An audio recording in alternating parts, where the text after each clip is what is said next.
রামগঞ্জের একদম ইউনিয়ন কাঞ্চনপুরের ব্রহ্মপাড়ার একটা ঘটনা ঘটেছে কিছুদিন আগে, দেখছেন না? গত সপ্তাহে ঘটনা ঘটেছে যে ব্রহ্মপাড়ার একজন আলেম মসজিদের ইমাম ছিলেন, আমি খুব কাছ থেকে তাদের চিনি, নাম হচ্ছে মাওলানা সানোয়ার। আমার স্নেহের ভাই ওই সানোয়ার মসজিদের ইমামতির দায়িত্ব পালন করেছেন, মাদ্রাসার শিক্ষকতাও কিছুদিন পালন করেছেন। মাদ্রাসা থেকে অনার্স কামেল হাদিস থেকে আমার প্রিয় ভাইয়েরা সেই সম্পত্তির জেরে, সম্পত্তির লোভে চাচা তার ভাতিজাকে কন্তির আঘাতে সাবাল দিয়ে কন্তি দিয়ে দুনিয়ার থেকে বিদায় করেছে। আপনারা কি শুনেন নাই? সেই যে সানোয়ারকে আমি অনেক কাছ থেকে দেখেছি। আমি যখন আপনাদের এখানে জমা পড়াতে আসতাম, কাটাখালে যখন আসতাম, তখন ট্যাঙ্কের মোড়ে তার সাথে অনেক সময় দেখা হতো। আমার প্রিয় ভাইয়েরা কথা হতো, বিনয়ী ছিল, নরম ছিল, ভদ্র ছিল।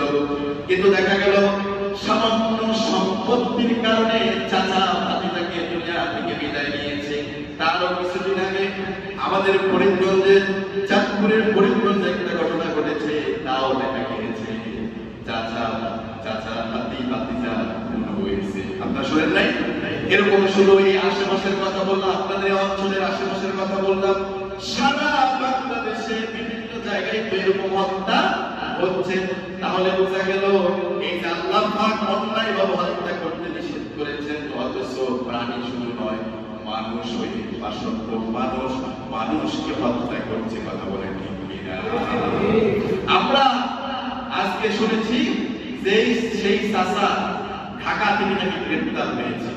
আমরা আজকের এই আলোচনার মধ্য দিয়ে আজকে আমরা রামগঞ্জ প্রশাসনের কাছে আমরা জোর দাবি জানাচ্ছি যে এইরকম দৃষ্টান্ত, এরকম অপরাধীদেরকে দৃষ্টান্তমূলক শাস্তি দিতে হবে। কথা বলেন ঠিক কিনা? তাদের এই যারা আলেমকে হত্যা করেছে, একজন মসজিদের ইমামকে হত্যা করেছে, সেরকম এই সমাজে একজন অপরাধী যদি সাজা না হয়, আরো 10 জন অপরাধী সমাজে তৈরি হবে। কথা বলেন ঠিক কিনা? আমরা সম্পত্তির লোভে, অর্থবৃত্তির লোভে আমাদের সেন্স দেমাগ বিবেক খারাপ যেন না হয়ে যায়। মনে রাখবেন, আজকে সানোয়ার চলে গেল, সম্পত্তি থেকে গেল, আজকে তার চাচা গ্রেপ্তার হলো, হয়তো ফাঁসি হয়ে যেতে পারে, সেও দুনিয়া থেকে চলে যাবে, সম্পত্তির জায়গায় পড়ে থাকবে।